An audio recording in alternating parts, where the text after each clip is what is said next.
takes a couple hours to set everything up. So I'm doing.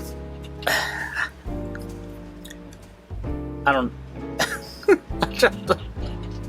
It's so hard. It's so hard to start again. The last couple videos have been, and by couple I mean like the last six videos, I think. And it's hard to tell because I got back on the schedule of setting up.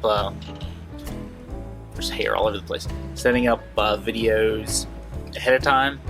So like I already have. Let's see. What's today's Friday?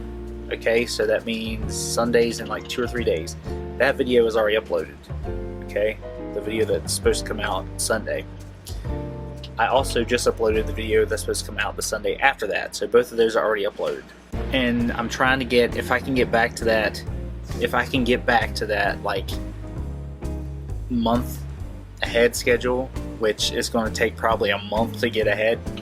If I can get there, then I'll feel comfortable, because the whole, I got to get this video done. I got to get it done now because I've got nothing uploaded, and it's so important to stay regular if you want to get anywhere. If you want to get anywhere in the content creator area space, you got to be consistent. You gotta have content, and it's gotta happen. So if I can get that regular thing back, if I can just get it back, I think I'll be comfortable again. And until I get there, I'm just gonna feel stressed. I'm gonna feel like I gotta get it.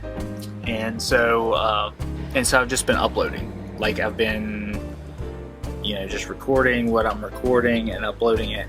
And it's kind of a mess, because I got story stuff with podcast stuff. I got podcast stuff with story stuff. It's all jumbled, and it's funny to go back and watch like when I first started doing the stories, because in the first story I said I'm done podcasting, no more podcasts. I don't remember that because I kept making podcasts. So yeah, it's interesting to go back and look at this stuff again. But I guess the point I'm trying to make is I'm trying to separate my podcast and stories. So because I think the stories are one thing, I think the podcasts are another thing, but I think I can continue to do both of them, just not together at the same time, because now they're like overlapped. And it's kind of confusing. The longer podcast style videos wouldn't get as much attention, and a lot of it is news based, and YouTube does not like the news. YouTube hates the news, so they shadow ban, and I'm probably not using the shadow ban term correctly. I know what shadow ban means, but I'm just going to use it as a general term, as they suppress stuff they don't like, and news and their buzzwords they suppress, and you know what those are. So I got to keep all that separate. One thing I really like to do on my stories, I did like to do, was the music. I loved playing all the stuff, and I really can't be doing that because it's not monetizable. You can't monetize it. And I know I talked about this like however long ago, year ago, 2 years ago, however long I've been doing this. I talked about it, and I talked about not monetizing it, not caring. But if I'm gonna spend so much time on it, it's got to be monetized. I got to figure out a way. To pump money out of this. So today, what I'm working on is trying to get, even if it's the cheap something intro. I gotta get an intro for the stories, because my intro would usually just be a music. I just play some song, some part of a song, and bring whatever in. And since I don't have the greatest music writing ability, I can write music. I've done it before. I actually, since I broke into my computer, I found a bunch of stuff that I'd written. And so yeah, I can. It's just not. I don't write different. I write a different type of music. But I'm just trying to throw together an intro to throw in front of these story videos. The story videos, I want to keep them under 10 minutes. Well, not under 10 minutes. I want to keep around that 10 to 15 minute mark, mostly closer to the 10 minute mark. I want to keep those podcasts on the 20 minute mark. If you noticed, I try to script those out. I'm going to continue to do that. I'm going to continue to script those out. The stories, I obviously don't. I'm not reading a script. I'm just talking. So yeah, I'm going to work on this intro, and that's going to be my work for today. I think I'm going about this all wrong. Perhaps this doesn't need an intro. Maybe that's where I'm messing up here. Oh, by the way, if there's like a hum, if you hear a hum or something that's similar to a hum, the box fan's in the bag because it's warm. It is warm in here. This is like the warm room of the basement because it's such a small room, and I have so much electrical equipment in here that generates heat. Also, I generate a lot of heat. So yeah, I got the box fan right in the bag. That's probably why. If you hear a hum, something like that, it's the fan in the bag.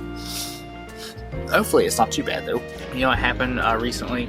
Recently, it was Valentine's Day, and because I have the best girlfriend in the world, the guy, right, got Valentine's stuff. Isn't that crazy? So, I'm not going to show you everything because it just ruined the fun for me. But one thing I will show you, since we're in the studio, and this is where my music stuff is. Got this little box. See, it's got the heart, and it's got a J. Heart with a J. I don't know if that's supposed to be for John or Jess, because both of our names start with a J. It's convenient, isn't it? Anyway, so it's a little heart box. It's magnetic. Anyway, so it's a box. It's a box, has a little magnetic lid. I like it. And it has this little area inside for my picks, for my guitar picks. And she got me two little guitar picks. It's a felt line box. So anyway, she got me two guitar picks. They're both wooden. This one is wooden. It's got a little blue epoxy running through it. It's pretty cool. Not only is it pick shaped, it also has these little scalped groove areas here in the back end that allows you to kind of grip it better, so you wouldn't lose it as much. This one is rather thick. I played around with it a little bit like yesterday, and they're kind of cool to mess with. I just need more practice. I also thought about maybe giving it a little bit of TLC and thin it down a bit, but I'm also hesitant because it's wood. You can only do so much with it. So it's kind of cool. So there's that one. This one is a little bit thinner, and it has the you see it's got the triple clef and the bass clef together to make the heart or whatever. A lot of people do this with tattoos and whatnot. And of course we've got it has our anniversary date on it, which is cute. And they both fit in the box. Now, I gotta put this one in the box first because this one is slightly wider and it kind of gets stuck in there at the bottom where the edge is round. But I can also put, check these are my regular picks. I can probably put almost all my other picks in here. This is my normal pick case. Kind of full, but yeah, I up till this point have preferred to use these nylon picks. They have these rough grip sections on them. It makes it easier to hold because I don't properly hold the picks so I tend to drop them, which is why if you ever see me play live, I have a pick holder on my mic stand that holds like a bunch of picks, so I can grab another one when I drop one. So yeah, I got Valentine stuff. I got a lot more stuff, but keep that for me. So yeah, that's cool. I hope all you couples had a great Valentine's Day. It's interesting to be on the other side, couple single area during the Valentine's Day holiday. Definitely gives me another perspective on it.